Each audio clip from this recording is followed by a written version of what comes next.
சரி பண்ணி கொடுக்க மாட்டியா? அந்த பாலகன் ஏங்கி வந்து முன்னாடி நல்ல வழியை காட்டி அது எதனால நடந்ததுன்றத அந்த பாலகனுக்கு தெரியப்படுத்துறேன்னு ஒரு உத்தரவு. அந்த பாலன் ஒரு நல்ல வழி காட்டுன்னு ஒரு உத்தரவு மடிப்படுத்த நம்பி வந்து முன்னாடி நிற்குதுமா.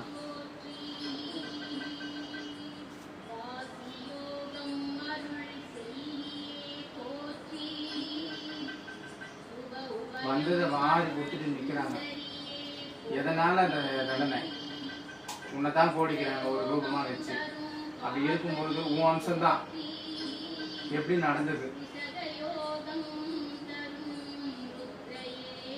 கெட்டது ஏதாவது இருக்கா, இல்லை எதனால நடந்ததா? எதுவாக இருந்தாலும் நீ தான் சொல்லணும். அந்த பாலனுக்கு சொல்றது மட்டும் இல்லை, அதே மாதிரி இன்னொன்று கொடுக்கணும். கொடுப்பேன்னு ஒரு உத்தரவு.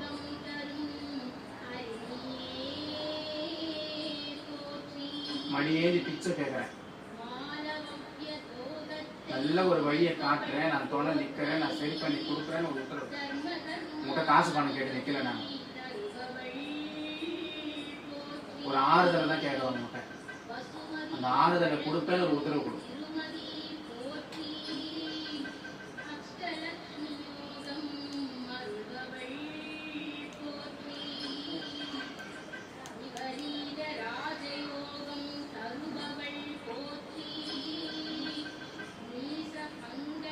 நீ நினைச்சா முடியாததுன்னு எதுவுமே இல்லை. நான் நம்புறேன் அந்த மாதிரி. நீ நினைச்சா முடியும். காலத்துக்கு உன்னை மறக்காதபடி அந்த பாலனுக்கு ஒரு வழி காட்டு. எப்பயும் நீ நினைப்புல இருக்கணும். அவங்க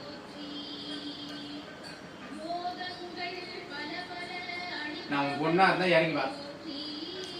அழை விட்டு வேடிக்கை பார்க்கறது தெய்வம் கிடையாது, அரவணைக்கிறது தான் தெய்வம். நான் பெத்த தாயை தான் நான் மதிக்கிறேன். நீ என்னை உன் பொண்ணா ஏற்றுக்கிட்டா தான் இறங்கி வா, இல்லைன்னா நீயே வச்சுக்கோ. உன் பொண்ணு நான் கேட்குறேன், அவன் கூட கேட்கல, நான் கேட்குறேன். எனக்கு மனசறிஞ்சி என் வாக்குக்கு ஒரு சக்தி இருந்ததுன்னா, நீ எனக்கு துணை நின்னா அந்த பாலனுக்கு மறுபடியும் ஒரு கருவை கொடுக்கணும்.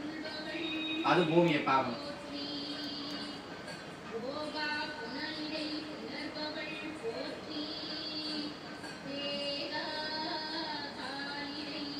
தரேன்னு ஒரு உத்தரவு கொடு, கனி கொடு. நான் உன் பொண்ணா இருந்தா கொடு, இல்லைன்னா கொடு, சந்தோஷம்.